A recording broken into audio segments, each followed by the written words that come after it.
Good to have you back. Had Albert Breer on earlier.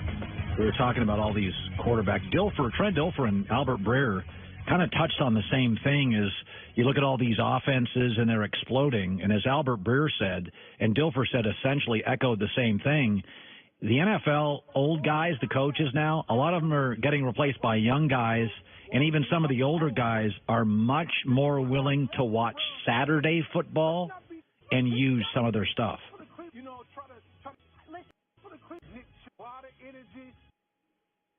Albert, for one of the rare times in his life, was speechless. But Dilfer and Albert said essentially the same thing, is that, Saturday football, it used to be that the NFL dictated terms on football, but now Saturdays are dictating Sunday. And if you watch the Chicago Bears, that is a lot of college stuff. It's fantastic. The Rams are using a lot of college stuff. Tennessee is using a lot of college stuff, and it's working. I mean, the college, it's just more open, and it's very quarterback friendly. You can use Cam Newton's gifts, but I just think it's more fun to watch. All right, here we go. Best for last. After almost 3 hours, Colin apparently hasn't gotten to the point yet. Quit holding out on us, Cowherd. It's the best for last. So we're doing our quarterly NFL awards. We're having awards today. These are our quarterly NFL awards, and Joy Taylor is going to offer up some nominees. Let's go. All right. The first award in the Herd NFL Quarterly Awards, the best team with a losing record. And the nominees are the 1-2-1 Pittsburgh Steelers, the 1-3 Atlanta Falcons, or the 1-2-1 Minnesota Vikings. Well, the Steelers' defense, I don't think is that fixable. Atlanta's got too many injuries that they can't overcome. I would say the Minnesota Vikings are the best team with a losing record. By the way, they beat the Rams last year. They matched up with the Rams very well on Thursday night. Minnesota's a real football team. Upset alert. They go to Philadelphia with extra days to prepare. And Kirk Cousins, they may not run the football. They're still passing it well. Minnesota's the best team right now with a losing record. Okay. The next category is worst team with a winning record. The nominees are the 3-1 Chicago Bears, the 3-1 Miami Dolphins, or the 3-1 Tennessee Titans. I believe in the Chicago Bears. I love their coach, Matt Nagy, and defensively up front, it's nothing but dudes. And the Tennessee Titans are limited, but I think they've got a certain culture I believe in. The Miami Dolphins are the worst team with a winning record, and I think that New England game, there are losses, and then there are losses. And that was embarrassing. You could have gone 3.5 up on New England, and to not even compete was so Miami Dolphins. That's the worst team in the league with a winning record. Tried to tell you. All right, next we have frequent Colin Cowherd targets who has impressed you the most. The nominees are Baker Mayfield, Cam Newton, Joe Flacco, or John Gruden. This is tough because Cam has become a precision thrower. Baker is about what I thought he would be. John Gruden, this past week I finally bought him, but my winner is Joe Flacco. Drafted 2 rookie tight ends, 3 new wide receivers, and I got to be honest with you, I think they're the first, second, or third best team in the league. Flacco, I thought on the road they played some tough teams. Flacco's kind of blown me away. All right, the best player without a supporting cast. The nominees are Andrew Luck, Russell Wilson, or Aaron Rodgers. Okay, Andrew Luck has no running game. They don't even try to run the football. What did he have, 62 attempts this year? I think they rushed the ball 17 times. 3 of them were Andrew Luck. Andrew Luck is working, not a limited running game. They have no running game and don't even try to hide it. And they still only have 1 weapon on the perimeter. He's the best player without a sporting cast. Could be a destination for Le'Veon Bell. All right, the next category, a storyline you're most tired of. The nominees are the Brady-Belichick feud, the Le'Veon Bell holdout, or the controversy over the roughing the passer rule. Listen, Brady and Belichick was the first drama in years, so I was kind of fascinated by it.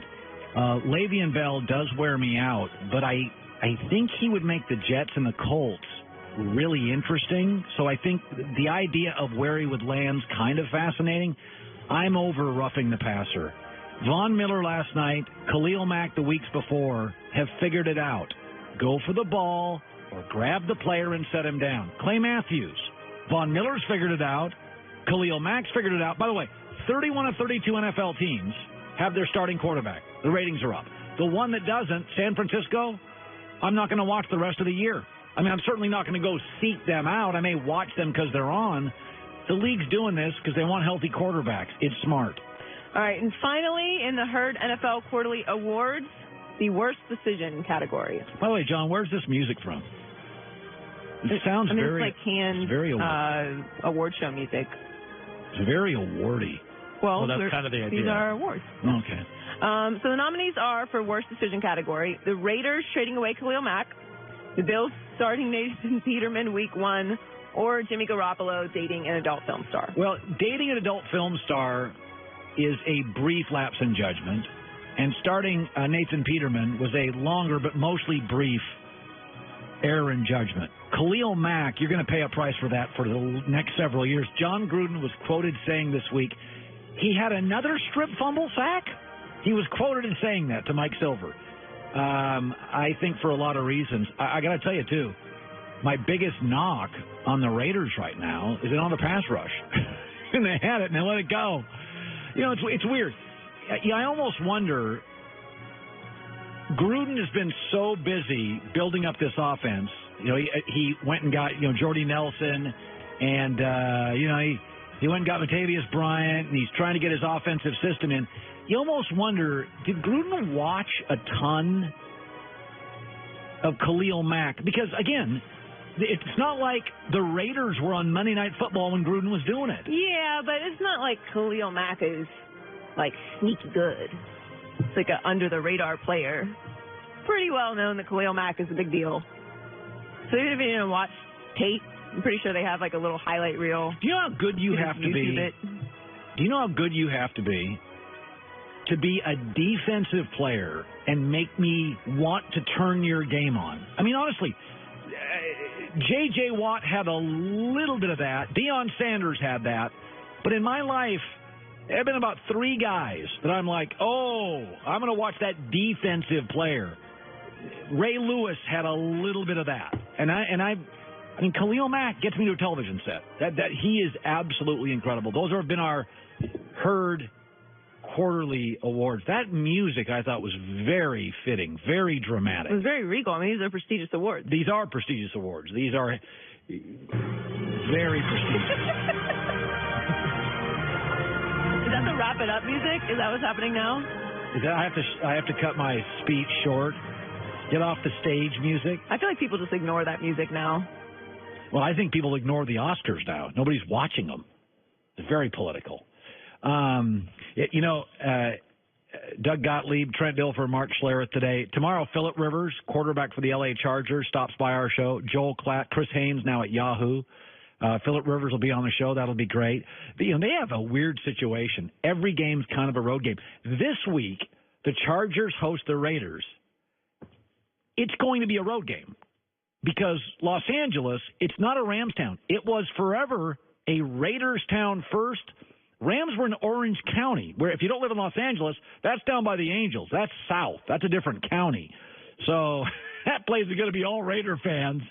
That'll be about 13, 14 Charger fans.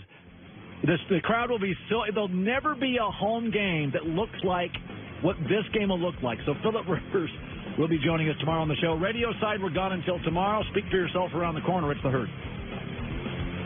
It's college football on Fox. Heisman contender Dwayne Haskins has the third-ranked Buckeyes